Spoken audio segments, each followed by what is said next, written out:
রথযাত্রার শুভ তিথিতে পালন করুন এই কয়টি জ্যোতিষ টোটকা, দূর হবে আর্থিক জটিলতা। ৭ জুলাই রথযাত্রা, জগন্নাথ বলভদ্র সুভদ্রার রথের এই তথ্য জানলে চমকে উঠবেন আপনিও। ওম সাই রাম। নমস্কার দর্শক বন্ধুরা, আমি অ্যাস্ট্রোলজার শ্রী ঘোষ। আপনারা দেখছেন অ্যাস্ট্রো টিভি। আপনাদের সকলকে আমার আন্তরিক শুভেচ্ছা রইল। জগন্নাথ অর্থাৎ বিশ্ব ব্রহ্মাণ্ডের ঈশ্বর। জগন্নাথ স্বরূপে আসলে বিষ্ণুর পুজো করা হয়। আষাঢ় শুক্লপক্ষের দ্বিতীয়া তিথিতে রথযাত্রা উৎসব পালিত হয়। এদিন জগন্নাথ, বলভদ্র ও সুভদ্রা রথে করে নগর ভ্রমণে বের হন। পুরীর রথযাত্রা বিশ্ববিখ্যাত। তবে পুরী ছাড়াও পশ্চিমবঙ্গসহ ভারত ও বিশ্বের বিভিন্ন স্থানে রথযাত্রার আয়োজন করা হয়। স্কন্দ পুরাণ, নারদ পুরাণ, পদ্ম পুরাণ ও ব্রহ্ম পুরাণে রথযাত্রার উল্লেখ রয়েছে। এবছর কবে পালিত হবে রথযাত্রা, কেন এই উৎসব পালিত হয়, সে সংক্রান্ত নানান তথ্য বিস্তারিত জানাব। হিন্দু পঞ্জিকা অনুযায়ী আষাঢ় মাসের শুক্লপক্ষের দ্বিতীয়া তিথির সূচনা হবে ৭ জুলাই সকাল ৪:২৬।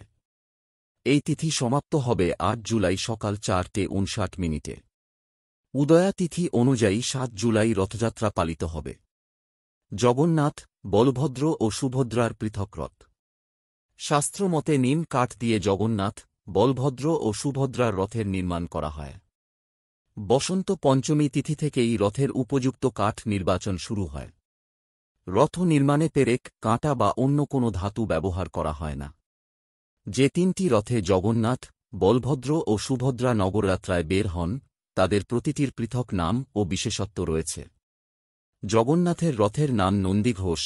১৬ চাকার এই রথ ৪৫ ফুট উঁচু এবং লাল ও হলুদ রঙের হয়। এই রথের পতাকার নাম ত্রৈলোক্যমোহন, এর রক্ষক গরুড, সারথি দারুকা। যে রশি দিয়ে জগন্নাথের রথ টানা হয় তার নাম শঙ্খচূড়া। বলরাম বা বলভদ্রের রথ তালধ্বজ নামে পরিচিত। ১৪ চাকা বিশিষ্ট ৪৩ ফুট উঁচু এই রথ লাল, নীল ও সবুজ রঙের হয়ে থাকে। তালধ্বজের চূড়ায় যে পতাকা শোভা পায় তার নাম উনানি। এই রথের রক্ষক বাসুদেব, সারথি মাতালি, দড়ির নাম স্বর্ণচূড়া। শাস্ত্রমতে সুভদ্রার ১২ চাকার ৪২ ফুট উঁচু রথের নাম দেবদলন। লাল ও কালো এই রথের পতাকার নাম নন্দিক।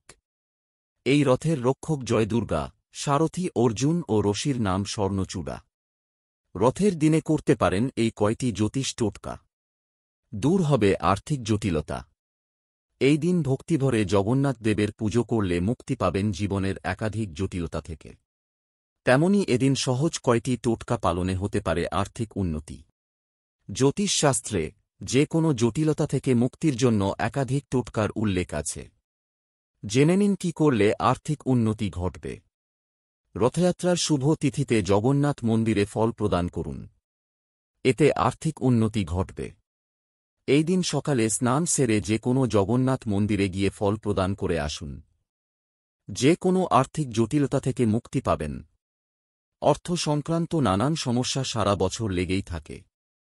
কখনো পাওনা টাকা আদায়ে সমস্যা, কখনো আয় বৃদ্ধিতে বাধা দেখা দেয়। তেমনি অনেক সময় আর্থিক ক্ষতি হয়। আপনি অর্থ সংক্রান্ত নানান জটিলতার সম্মুখীন হলে জগন্নাথ, বলরাম ও সুভদ্রার মূর্তিতে গোলাপ ও তুলসী পাতার মালা দিন।